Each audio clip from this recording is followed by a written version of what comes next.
뷰티 라이프 김목사입니다. 욥기 1장 13절로 19절입니다. 욥은 평범하게 살아가고 있다가 갑작스러운 고통을 당하기 시작합니다. 첫째 아들 생일날 그의 집에서 잔치를 벌이는 일상이 반복되는 것이 시작이었는데요. 그런데 스바 사람들, 하나님의 불, 갈대아 사람들, 그리고 큰 바람으로 인해서 욥의 10자녀가 몰살당하는 글자 그대로 일상이 산산조각 깨어져 버리는 그러한 경험을 했습니다. 최선의 삶을 살던 그가 최악의 고통으로 떨어져 버린 것이죠. 하나님께서 건드리지 말라고 명령하신 욥의 건강한 몸밖에는 남지 않게 되었습니다. 욥이 잃어버린 가축 리스트는 신명기에서 모세가 율법을 불순종했을 때 받는 저주로서 낙타를 제외한 그러한 모든 항목들이 적시되어 있는 것입니다. 신명기 28장 31절 이하를 보십시오. 율법에 충실하고 온전했던 욥이 어떻게 율법에 불순종하는 자들에게 선포된 저주의 대상이 되고 있는가 라고 하는 것이 아이러니입니다. 우리는 그가 당한 재난 자체가 하나님과 사단 사이에 있었던 욥의 의로움에 대한 대화에서 발생했다는 것을 알 수 있습니다. 하지만 그 결과가 가져다 준 재난은 욥이 감당하기에는 너무나 큰 것이었습니다. 이런 무참한 고통을 허락하신 하나님의 의도에 관심이 집중될 수밖에 없는 것이고요. 따라서 그의 이야기는 기존의 율법 순종 여부에 따른 축복과 저주, 흔히 인과응보 혹은 요즘 말로는 행위 화복 사상의 교훈을 넘어서고 있고 인간의 기대와 상상을 초월한 하나님의 뜻을 보여주고자 한 것임이 분명합니다. 20절로 21절입니다. 네 차례의 연이은 비보가 욥의 존재를 흔들어 놓습니다. 그의 세계는 이제 인간이 누릴 수 있는 최고점에서 인간이 경험할 수 있는 최악의 참혹함으로 떨어집니다. 구약 성경에 침묵의 기술이라고 하는 그러한 비평 방법이 있는데요. 예를 들면 아브라함이 이삭을 바치라 하는 하나님 명령을 들었을 때, 요셉이 형들에게 배반당하여서 이집트로 노예살이하러 갈 때, 우리는 아무런 목소리를 들을 수가 없습니다. 단지 사건과 사태가 어떻게 전개되는가 하는 데에 관심이 집중될 수밖에 없지요.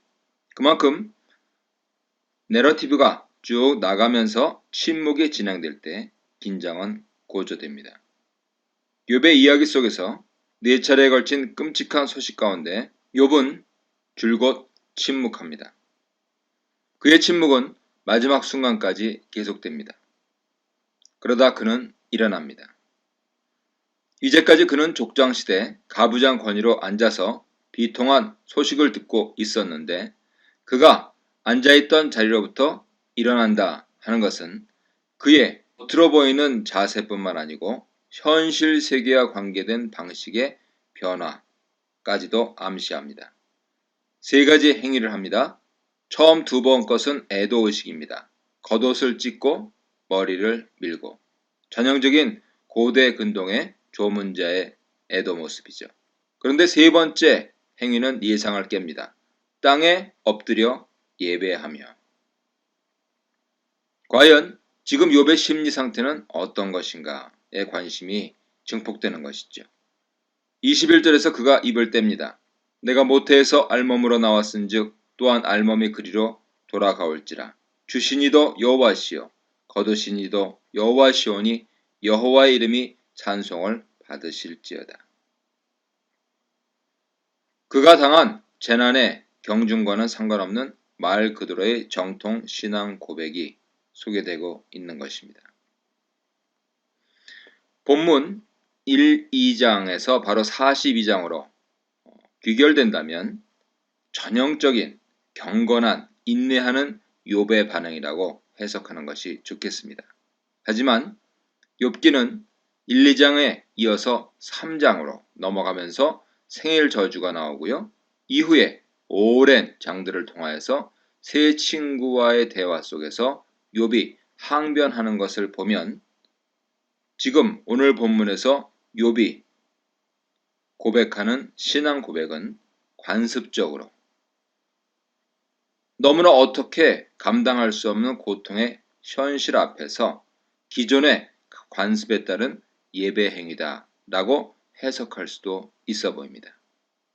분명한 것은 욥의 예배자의 반응은 1절부터 5절에서 보여온 욥의 모습과 일치된다 하는 것이죠. 끝으로 22절입니다. 첫 번째 이 재앙에 대한 서술은 22절의 요약으로 마무리되고 있습니다. 두 가지 요점이죠. 욥이 첫 번째 모든 일에 범죄하지 않았다. 두 번째 하나님을 원망하지 않았다. 범죄하지 않았다 하는 것은 정통 신앙 노선에서 벗어나지 않았다 하는 것이고요.